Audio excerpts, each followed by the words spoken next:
Welcome back to Karptendo, the gaming channel dedicated to everything Nintendo. And today, of course, it's all about the Nintendo Switch 2. And if you in the EU, guess what? Well, you're going to be a little protected against piracy because Nintendo will punish piracy differently depending on where you live. Let's talk about it. You know what to do. There you go. Once again, thanks for watching, everybody. Without further ado, ladies and gentlemen, let's get started. Now, it's true. Nintendo could disable your Nintendo Switch 2 in the US if they detect a little bit of piracy on your Switch 2, but not in the EU. Oh no, we're going to leave a link down below to this full article, but let's check this out because this is actually really good news for the EU. Now, in anticipation of the Switch 2 launch in June, Nintendo has updated its user and licenses, its EULAs, for consoles and other digital products. However, this binding contract between the company and the users differ greatly depending on the territory. While the legal frameworks in the United States allow Nintendo to disable a pirated console completely, this is true, like they can just brick your console. Crazy. In Europe, Nintendo can only prevent access to pirated software. Totally different. Now, there is a huge significant difference between Nintendo and EU when it comes to piracy. Now, when we purchase a video game or a console, we are subject to these laws.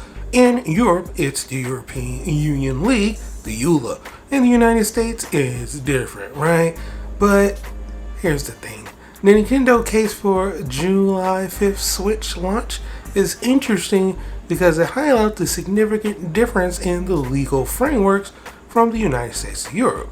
Now, this is the difference between the EULA laws and the laws in the United States. First up, we have the Nintendo Switch 2 US laws. Now, it says, without limitation, you agree that you may not publish, copy, modify, reverse engineer, lease, rent, decompile, disassemble, distribute, offer, or sell or create derivative works of any portion of the Nintendo account services, bypass, modify, decrypt, defeat, tamper with, or otherwise circumvent any other functions or protections of the Nintendo account services, including though the uses of any hardware or software that would cause the Nintendo account services to operate other than in accordance with its documentation and intended use. C. Obtain, install, or use any unauthorized copy of Nintendo account services, or D. Exploit the Nintendo account services in any manner other than to use them in accordance with the applicable documentation and intended use, in each case without Nintendo's written contest or express authorization, or unless otherwise expressly permitted by applicable law. You acknowledge that if you fail to comply with the foregoing restrictions, Nintendo may render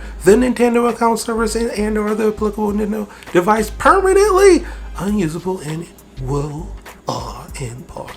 In whole or in part. Wow. Yeah, that means they can break your console if you decide to pirate it, which means they probably are expecting the Nintendo Switch 2 to be busted out and pirated. Kind of crazy right there. But I digress. This is what it means for EU laws. It's going to be totally different now. Now, we're not going to read the whole EULA laws all over again. I could have cut that out, but I wanted to just put you up on game, right?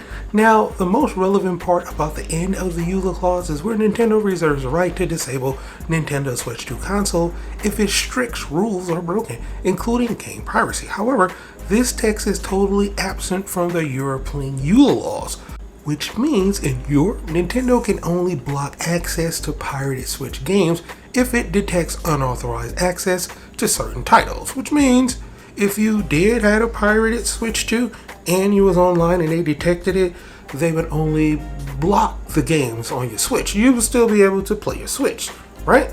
Now, under no circumstances could they block or brick the console. A term in video game slang, that means the system is unusable, like I just explained, right? This significant legal difference does not mean that Nintendo cares less about piracy in Europe. Rather, it means that the legal framework in Europe is much more protective of viewers. And players was rejoicing on Reddit. So, what do you think? Are you happy about this, or do you want everybody to be in the same group, same laws? It's different where you live, right? And it turns out Nintendo will abide by the law depending on where you live. In the United States, it's a little bit jugular with the Nintendo Switch 2. They absolutely can brick your console. But in Europe, well, it's a whole lot different. A whole lot different.